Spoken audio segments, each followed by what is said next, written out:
David is stepping into his kingship. And the Bible says about Mephibosheth that when Saul died, when Jonathan died, it says that a nurse took Mephibosheth, being afraid that whoever was going to take the kingdom would come and kill everybody out of Saul's lineage. And it says that the nurse left in haste and dropped Mephibosheth, and he was crippled. Anybody know how old Mephibosheth was when he was crippled? 5 years old. 5 years old, Mephibosheth was dropped by somebody that was supposed to protect. 5 years old, Mephibosheth, who was young, 5 years old, where he didn't have a voice, where he was defenseless, 5 years old, where a nurse who was supposed to bring healing dropped him and he was crippled. The Bible says that he left and he went to a place called Lodabar.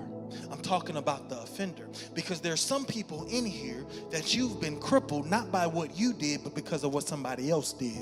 And some of those people, and I'm not just talking about church hurt, some of those people, they were supposed to provide you care, and the people that had authority over you, the people that were supposed to protect you, the people that you were still young and you didn't have defense, you couldn't defend yourself, you were still young, you didn't have a say-so, you were young, and you couldn't control what they did to you. And some of us, we are crippled in our adulthood because of something that happened in our youth. It could have been you young naturally. It could have been you young spiritually. It could have been that you had just gotten saved and there was somebody that was supposed to nurture you. There was somebody that wasn't supposed to take advantage. There was somebody that wasn't supposed to cause harm to you. They're supposed to care for you, bring you healing, make you whole, but instead they did something in haste and they dropped you, and now you are limping through life because of something that happened while you were still young. And what I have come today, and I believe that God began to bring this to my forefront, because there could be some Mephibosheths in here.